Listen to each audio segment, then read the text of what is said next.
Hey everyone, and welcome back to another video. So, World of Warcraft has a lot of characters, but of course, being an MMO, well, it doesn't really have the storytelling space to have them all be there at once. And this means that Blizz needs to pick and choose who gets the spotlight, and they need to essentially know when to bench characters in the short term so that they can return all the stronger later on with major new lore. Now, World of Warcraft has been really carving its own path forward. It's been free from merely filling out the lore of Warcraft 3, and because of that, we actually have quite a few very important characters who are sitting around in narrative limbo, not really doing much, but in many cases, they're characters with a lot of potential. So, today we're going to delve into those characters and what their return could mean for the game. Okay, Yrel, so, bit of an unfortunate character really, isn't she? It's clear that Blizzard had so much planned for her, including the tease of her dark secret, but that all had to be benched whenever the team decided to essentially get Warlords of Draenor over with. Yeah, Warlords of Draenor, I mean, it was basically, yeah, it was supposed to have another raid tier in Shattrath, but that was cut. Many wondered why her character arc was accelerated so fast after leveling. That's the reason why. The mid-chapter was literally cut out. So she's a character with a strong start, but a very rushed ending. Now, many thought that would just be the end of her, but with Battle for Azeroth, she of course returned. But what's even more interesting is the development of the circumstances of her return. They're kind of crazy. So at the end of Warlords of Draenor, Yrel, yeah, we'll go with Yrel and Grommash, they decide to put their differences aside and work together. But we later find out that this would only last for a short time. Without the Legion to fight, the Draenei, spurred on by the Naaru, became more and more fanatical in their devotion to the light, leading to a war of forced conversion against the Orcs, with those who submitted being called the Lightbound and those who refused being killed. Pretty brutal stuff, and it's very hypocritical when you think about the history of the Draenei and all that they had been through as a people. Now, this is all seen during the Mag'har Orc recruitment scenario, but here's what's interesting. It was not planned to be playable as early as it was. You see, originally, the team wanted to give us the Dark Irons and Zandalari at launch, but they realized they actually could deliver Kultirans as an allied race, but it was a lot of extra work to make the fresh rigs and animations, and they knew that would delay them. So, knowing that the Kultirans and Zandalari were very much narrative equivalents, they pushed them both back to 8.1.5, with the Mag'har Orcs coming in at launch to fill in the space for the Zandalari for the Horde. Now, this broad narrative of the Mag'har scenario is very anti-light. It shows how the fanatical single-mindedness of the light does not respect individual freedoms, and how it can be twisted to be something that seems genuinely evil. Broadly, it's a storyline that questions all of what a lot of people would have thought about the light. And, you know, we need to put it into context as well. The Void describes the Naaru as being long-lost brethren. We've got the difference between Illyria and Thrall. We've got Zira and Illidan. So this Mag'har scenario, through Yrel, gives us a glimpse of light at its worst. Why show this to us? Well, it's clear that Blizzard want to expand the light versus void narrative to be a bit less black and white. And we need to bear in mind that this scenario was originally supposed to come out quite a bit later than it actually did. Perhaps when we would be a little bit more deep into a light versus void storyline, perhaps the one that's being kicked off with the likes of Kalia. So, Yrel could return, and when she does, it's all going to come down to the interaction between Illyria and the Void Elves, Thrallian and the main universe Lightforged, and Yrel and her alternate universe Lightforged. Will our Lightforged do what's right, or will they fall to fanaticism? It's going to be a hell of a storyline, that much is for sure. Next, Thrall.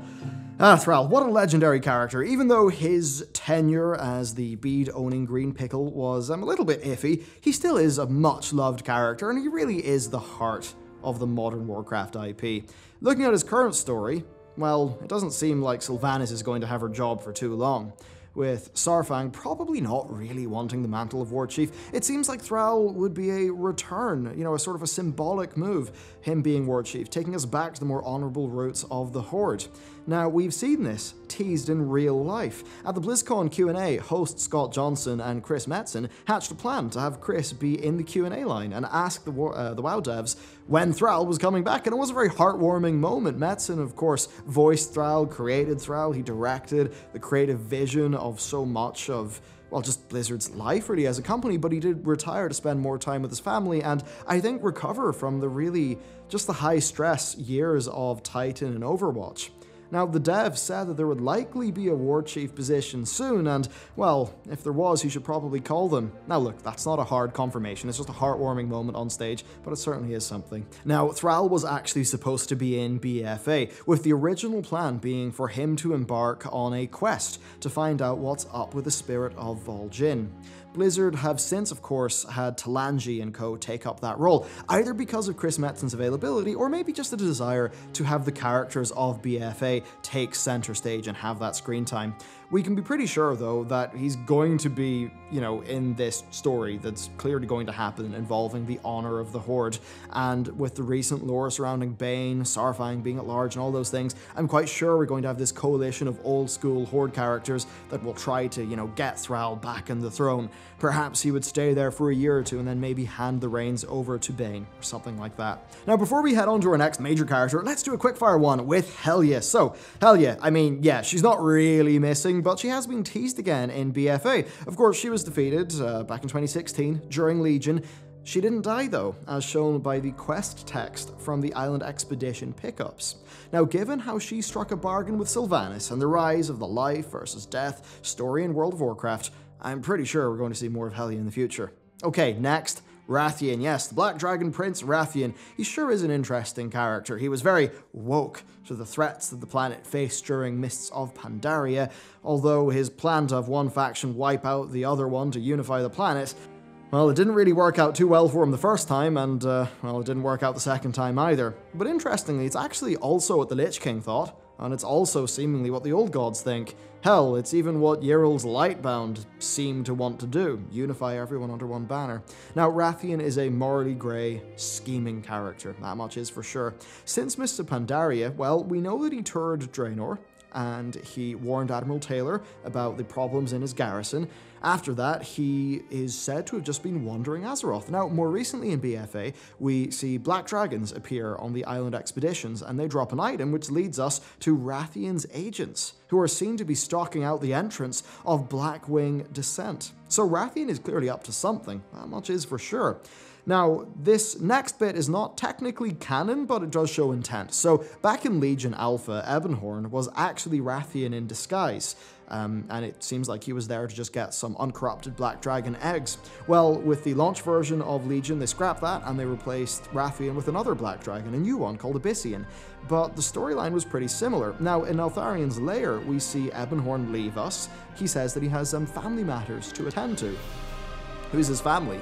He's almost certainly talking about Wrathion, the other Black Dragon, and it very much suggests that the two of them are in contact with each other, and they were perhaps there to secure those Black Dragon eggs. We then even have to look at the High Mountain Allied race quest, in which we see that Ebonhorn had been fighting off old god corruption, which is very much in line with the old role of the, the Black Dragons as the warders of the earth. So when you put all of this together, it's less of a matter of if Wrathion will return, and it really is more a matter of when, and that is incredibly exciting. I actually loved his character, and it would be really cool to see him hang out with a battle-hardened and a bit more grown-up and mature Anduin. Next, Drekthar. Yep, it's time for another quickfire one. So, while Drekthar is an ancient orc, he is not quite dead yet. Now, he really hasn't done that much recently, like he did appear in the Earthen Ring related quests recently, but he's not done much else. Now, as one of the oldest and most honourable orcs around, he really seems to be a natural fit for Saurfang and THRALL, and I almost wonder if Saurfang has actually retreated up north after his showdown in the Swamp of Sorrows, and if he's maybe hiding out with the remaining Frostwolves. That could be the basis of a really cool, Horde Return storyline. Next, we have another heavy hitter with MEDIVH. So, summarizing his history would just take too long, but basically he was possessed by Sargeras, he eventually broke free, and then he worked to redeem himself in Warcraft 3. And he actually has done quite a bit since then, most recently appearing in Legion's return to Karazhan Dungeon. So, when KHADGAR eventually gets to speak to MEDIVH at the end, he tells him that KHADGAR must take up the role as Guardian, and MEDIVH says that he cannot stay to fight the Legion because he is needed elsewhere. And with that, he just turns back into a raven and flies off into the twisting nether. Where did he go?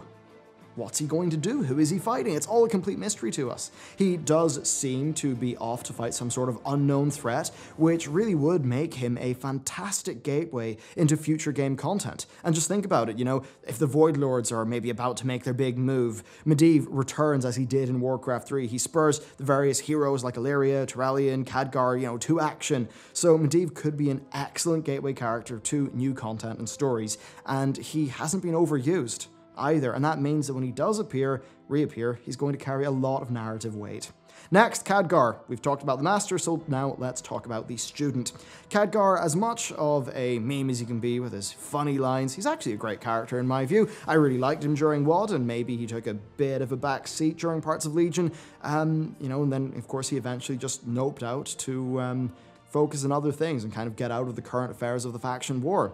Now, this does mean that the KHADGAR of right now is a bit of a mystery to us. At the end of Legion, he talks about how he's saddened over the struggle for Azeroth. He understands that the true long-term threat is the health of the planet, so because of that, he decides to instead return to Karazhan to consult books and potentially MEDIVH. Now, we can be almost certain that KHADGAR will be one of the main characters in the Champions of Azeroth faction. And that means that him returning will probably happen sooner rather than later. After all, even Blizzard themselves have said that we're going to, well, as we move through 8.2, the Azeroth B-plot is just going to become more and more important to the story of the game. Personally, I cannot wait. I think KHADGAR is probably going to return with new knowledge, maybe a new plan. It's really going to spur on the story, and hopefully it will provide us lore nuts with a lot of really interesting new information. I mean, hell, when it comes to cosmic stuff, KHADGAR might be one of the most tuned in characters out there. After all, it was KHADGAR who revealed that Elune likely is the creator of the Prime Naru, and that is something that he learned from the books deep in the Dalaran libraries. So, you know, there's no telling what universe-expanding knowledge he could return to us with after his time in Karazhan. I mean, Karazhan is a very, very strange place, and MEDIVH is a very strange fellow. So the knowledge that could be locked away up there could be massive for the game. So suffice to say, I'm extremely excited about his return. And then finally, Uther. I mean, I don't know if Uther's actually going to return, but we have light and life and death as big topics, and Uther's tomb was revamped. Now, there have been times in the game where, you know, the spirit of Uther has actually, talked to us through a storyline, and that really does make me wonder, you know, what happens if Kalia Menethil goes to Uther's tomb? Who knows? Right? There's a lot of very interesting stuff there. Uther is such a central character to a lot of where the modern light stuff comes from, you know, through what he did back in the past, his relationship with Arthas. It just makes him such an interesting character with so much potential. And, you know, the fact that they updated the art for his tomb makes you think they're going to be doing something there. I mean, we have this Scarlet Brotherhood data mining dialogue coming out as well. Maybe they would be interested in Uther. I can't say exactly what yet, but I think they're going to do something with it. So anyway, there you have it. Yeah, I think that's really the most interesting established characters that have not yet returned, but seem pretty damn likely to, in my view. And really, I think the lore of this game, it does just get more and more interesting as Blizz, you know, embraces the cosmic horror as the big backdrop of their universe-spanning tale. We've got the light, the dark, you know, we've got Light, the Light Forged, the AU Light Forged. We've got KHADGAR, there's crazy books. We've got MEDIVH off in the Twisting Nether doing something, probably with a massive reveal when he comes back. There's whatever Wrathion's plan is. There's just so many cool little plans that they could spring on us. And that's not even mentioning the Lich King, which, you know, as I covered in a recent Azoth lore video, they kind of are teasing something there, I think, maybe. Anyway, there you go. There's a bunch of lore. Let me know what you think about these characters. And, of course, if there's other characters which you're interested in the return of and what that could mean, let me know down below. Thank you very much for watching this video. I'll see you next time.